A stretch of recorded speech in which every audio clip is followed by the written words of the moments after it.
Okay, I've gathered you all here to interview you for an assignment for school. Very well. Righto! If I must. Okay, let's start out by getting to know you guys a little better. Paul? Righto! So, my name is Paul, and I'm a gambling addict. Yes. And so I got into horse racing when my gardener and my uncle showed me the sport, and I quite fell in love with it. And my mum was going on hard times financially, so what I decided to do was I would bet on their races, make the money, and slip it to her anonymously. I would know who was going to win the race because my horse would tell me, my rocking horse. I would ride it, and then it would tell me who won the race. But one night I fell quite ill, and then I rode that horse very, very hard, and an embolism popped to my brain, and I ended up dying. Aren't you like 7? Yes, I am. I'm only 7, and I've provided about as much as a rich person would provide for their wife. Oh, I wish that I could see my mother now. She's probably so grateful for what I've left her. Actually, she attempted to burn the money. What? So I pretty much died for nothing. Pretty much.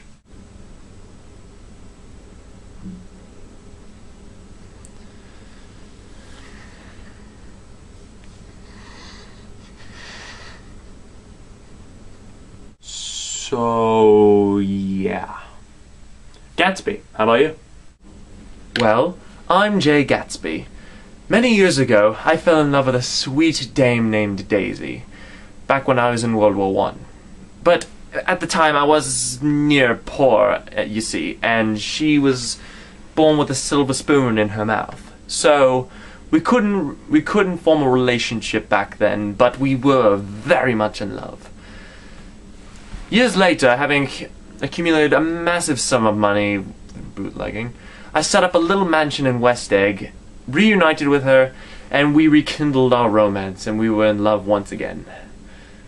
Until she ran over somebody, and then her husband, having found out about us, and boiling with jealousy, said that I was the one who ran her over, and so the person who was killed, that is, his husband gunned me down.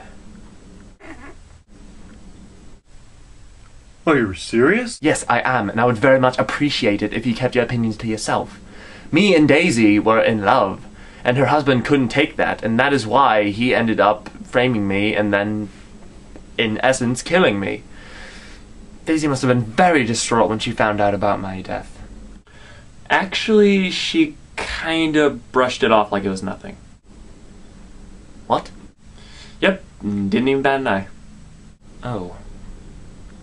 Well, she must have nearly killed Tom when she found out what he'd done. Nope, they're still together. Oh.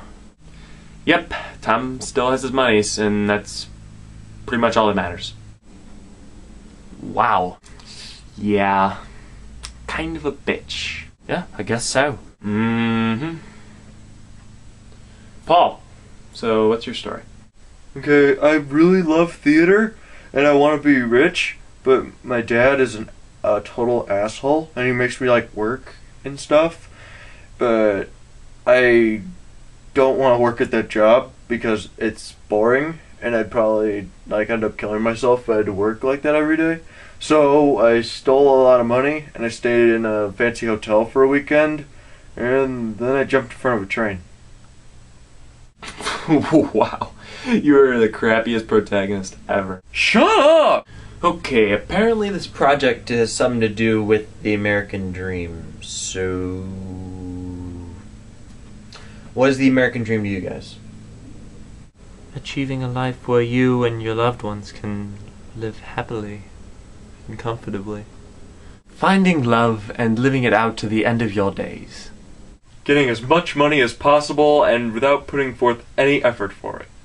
Didn't your father get you a job after being kicked out of school? Yeah, if you could call it a job. I swear it's the same thing day in and day out. Like I said, I would have killed myself if I had to stay in that job. I was going to die. And then my mom and dad went to a party. I actually get along pretty well with my dad. Well, good for you. Well, maybe if you got off your arse and did some work and stopped acting like a spoiled brat, then maybe you'd have a better relationship with your father. Oh, shut up. Don't start. I don't belong in a boring job. I just want to be rich. Is that such a crime?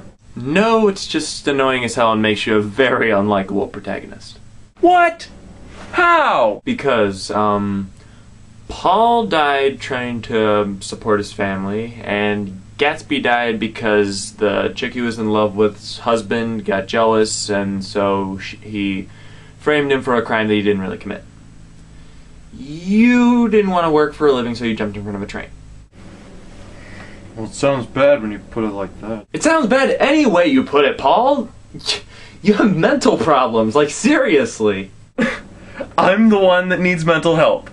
Yeah, I'm not the one that's talking to rocking horses. Hey, at least I'm happy with my life. Ooh, I'm Paul. Ooh, I don't want to work. Ooh, I'm 7 and I don't cry as much as you do. Well, it could be worse.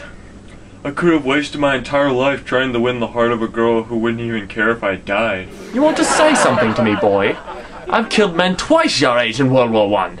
I'd challenge you to a fight, but you'd probably be too lazy to even take a swing at me. I'll show you how lazy I am. Okay, guys, calm down. You're all stupid in your own way. Now, let's simmer down and just wrap this whole thing. Paul, this is your rocking horse. You need to kill the non-believers, Paul. Kill them all. Kill them all. Oh my god, Paul, no!